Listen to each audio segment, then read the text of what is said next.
Well, maybe you're born a tenor. You have to be born that way because to be a tenor, you have to have what they call a tenor's mind.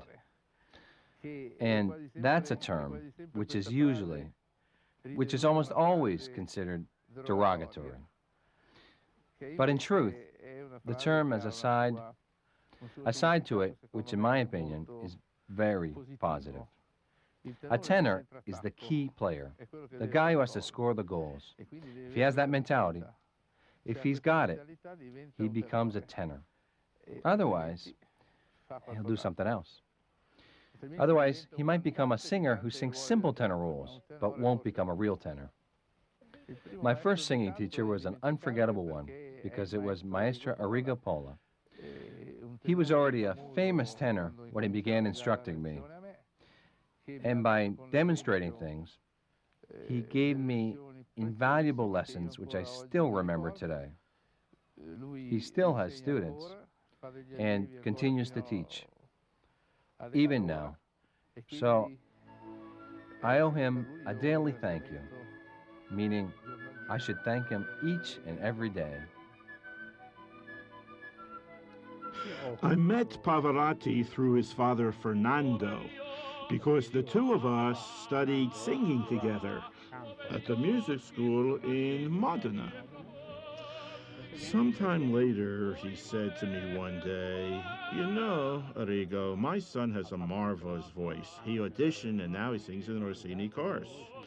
Everyone there is enthusiastic about him." And so he brought him here to my studio. I met this young man.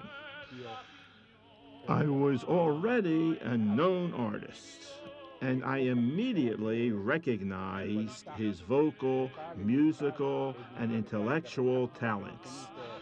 Speaking to him and listening to what he was looking for, his likes and his dislikes. Afterwards, I said to his father, "My impression is that he is a young man with a strong will to study, etc., etc. And I like to instruct him for you." But he interrupted. "I brought him here explicitly because I want him to study with you." He said, "Dad, I want to study singing," he told me. So I answered, "Well, you can try it, but it's a profession that's a bit, Back then we had Chili and Pertile. They were the greats, Di Stefano, Del Monaco, and a lot of guys like that, you understand. At any rate, when I heard Luciano, I marveled at the beautiful vocal qualities he had. He had an enormous range, etc., etc. And he then began studying with me in 1954, and we went straight through until September 1957, when I went to Japan as artistic director for Fujiwara Opera Company. Character. When one has natural qualities, character, and a good attitude to reach a goal, he takes the highway. If he's not on the highway but on a country road, he can end up stuck in the mud.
He's a protagonist in all the operas he's in, because when Luciano opens his mouth, whether in Elisir, Sonambra, Traviata, when he comes out on stage, that's the tenor.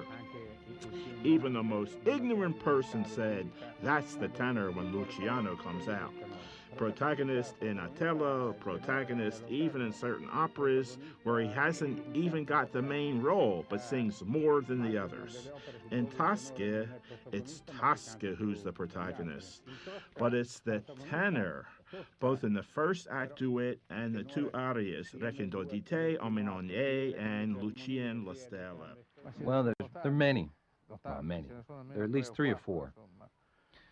There's Rodolfo in La Boheme, a timeless character. He's a young lover, and he's so...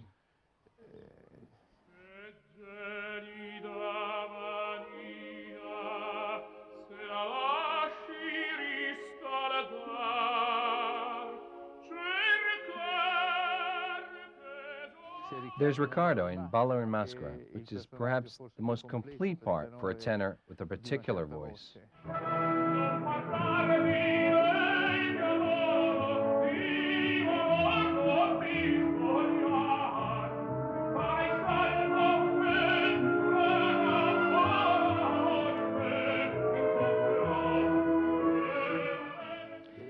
And then there's Nemorino in Elixir d'Amore, who's really different. A character that's kind of all comic, tragic. Well, not really tragic, but comical, handsome, charming. I'd say he's like a hymn of love, because in the beginning, he tries everything to make Adina fall in love with him, and in the end, he succeeds. Quanto è bella, quanto è cara, più la vedo e più mi piace, ma in quel cor non son capace, lieve affetto ad inspirar. There's also, for example, Caravedossi in Tosca, who's a rather important role because he has some very difficult areas and 2 important duets.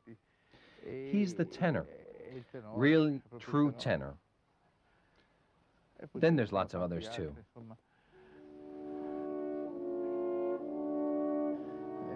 Yeah, I pray to God.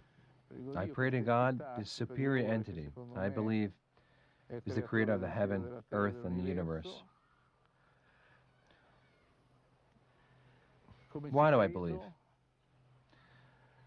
Maybe because I was taught religion, and maybe because on a starry night like this, to think that each star is a sun, and that beyond these suns that are visible to the naked eye, there are thousands and thousands of others, and on into infinity. It makes you think that there must be something that's infinite.